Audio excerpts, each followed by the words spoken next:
ang jersey retirement ni Andre Iguodala sa team ng Golden State Warriors. At two-time MVP Stephen Curry at Jimmy Butler, best duo ngayon sa NBA.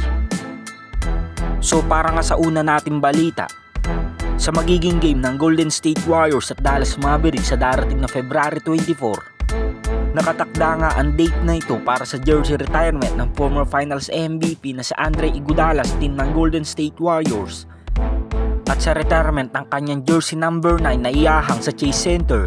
Ibig sabihin nga lang nito ay wala nang pwedeng gumamit pa ng kanyang jersey number dahil ito nga ang tanging pasasalamat ng Warriors organization sa former Finals MVP na kung saan nakapagbigay nga siya ng malaking tulong sa apat na kampyonato ng Warriors taong 2015, 2017, 2018 at sa 2022 NBA Finals.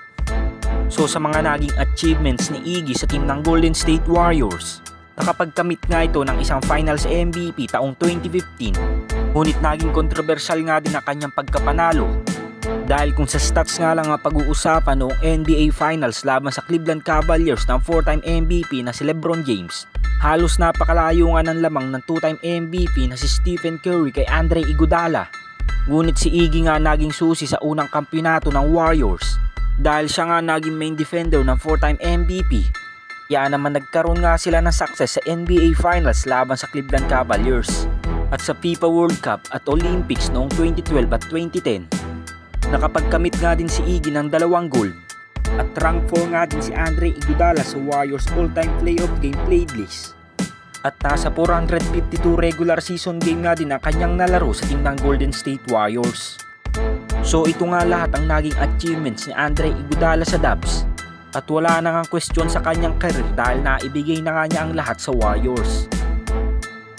At para naman sa ating pangalawang balita, since nang matrade si Jimmy Butler sa team ng Golden State Warriors itong nakaraang trade deadline, sila na nga tinaguri ang most points by a duo sa buong NBA. Ibig sabihin nga lang nito ay mas tinalo pa ni Steph at Jimmy Butler sa scoring ang tambalang Nikola Jokic at Jamal Murray. At nandyan nga din ang duo ni Giannis Antetokounmpo at Damian Lillard at ang tambalang DeMar DeRozan at Sabonis. So marami pang ang duo na hindi tayo nababanggit sa buong NBA. Ngunit tanging si Steph at Jimmy Butler nga lang ang nangingibabaw sa ngayon dahil sila pa nga lang ang consistent na duo pagdating sa scoring.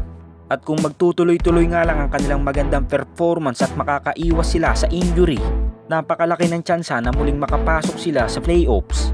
Dahil sa pagdating nga ni Jimmy Butler sa team ng Golden State Warriors, masasabi nga nating delikadong team pa din sila pagpasok ng postseason.